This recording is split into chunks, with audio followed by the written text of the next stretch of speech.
আমি আজকে আপনাদের সামনে ঘোষণা দিতে চাই যে আমরা আমাদের কথা রেখেছি, এই প্রজ্ঞাপন জারি হয়েছে। এখন আমি আপনাদের কাছে সেই প্রজ্ঞাপনটা উপস্থাপন করব। গণপ্রজাতন্ত্রী বাংলাদেশ সরকার, জনপ্রশাসন মন্ত্রণালয়, বিধি 1 শাখা। প্রজ্ঞাপনের নাম্বারটা সময়ের জন্য আমি আর বললাম না, তারিখটা বলে দেই। 8ই শ্রাবণ 1431, 23শে জুলাই 2024। বিষয়: সরকারি, আধা সরকারি, স্বায়ত্তশাসিত / আধা স্বায়ত্তশাসিত প্রতিষ্ঠান, স্বশাসিত ও সংবিধিবদ্ধ কর্তৃপক্ষের এবং বিভিন্ন কর্পোরেশনের চাকরিতে / কর্মে সরাসরি নিয়োগের ক্ষেত্রে সরকারের বিদ্যমান কোটা পদ্ধতি সংশোধন।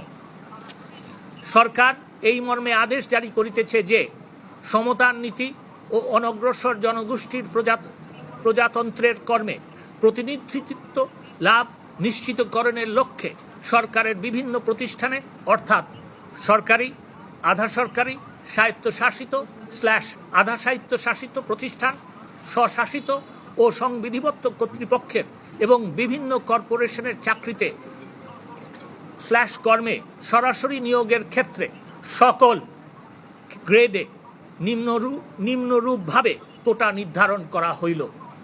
ক, মেধাভিত্তিক 93%।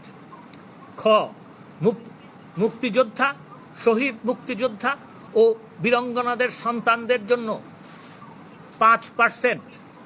গ, ক্ষুদ্র নৃগোষ্ঠী 1% এবং শারীরিক প্রতিবন্ধী ও তৃতীয় লিঙ্গের জন্য 1%। 2, নির্ধারিত কোটায় যোগ্য প্রার্থী পাওয়া না গেলে সংশ্লিষ্ট কোটার শূন্য পদ সমূহ সাধারণ মেধা তালিকা হইতে পূরণ করা হইবে।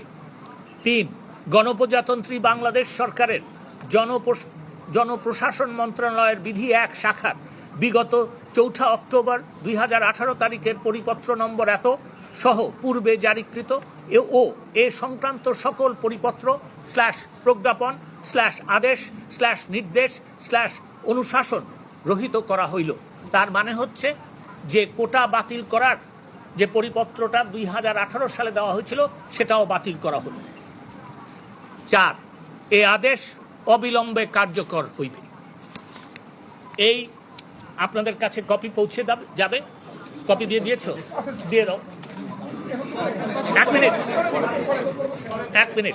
না, আপনারাও বুঝেন যে আপনাদের জন্য কপি আছে, ব্যাস এইটুকু আমার দরকার। না, প্রশ্ন আমি নিব, আমার কথা শেষ হয় না।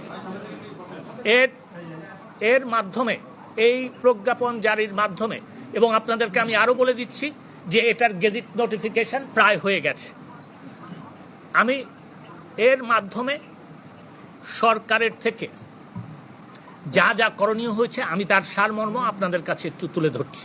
1, আমরা কোটা সংস্কারের যে রায়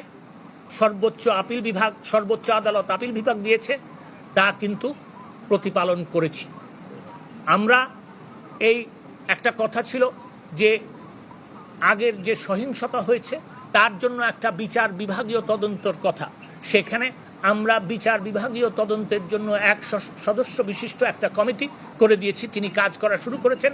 আমি কিছুক্ষণ আগে যে পত্রিকায় দেখেছি যে অবস্থা একটু হলে, শান্ত হলেই তিনি স্পটগুলি ঘুরে দেখবেন। 2, 3,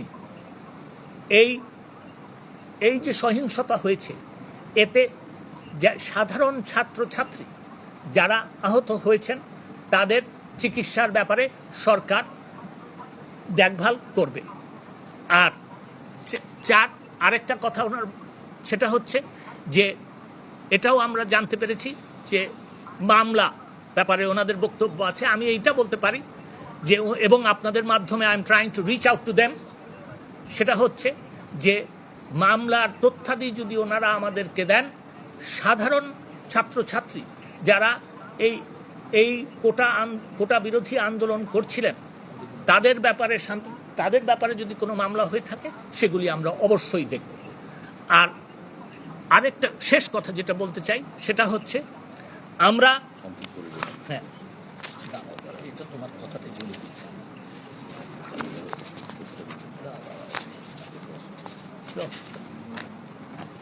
নম্বর? শিক্ষার পরিবেশ ফিরিয়ে আনা এবং সকল ছাত্রছাত্রীদের সুরক্ষা ও নিরাপত্তার পরিবেশ সরকার তৈরি করবে। এই আমার বক্তব্য ছিল। আমার বক্তব্য আপনারা ধৈর্য ধরে শুনেছেন, সেই জন্য ধন্যবাদ।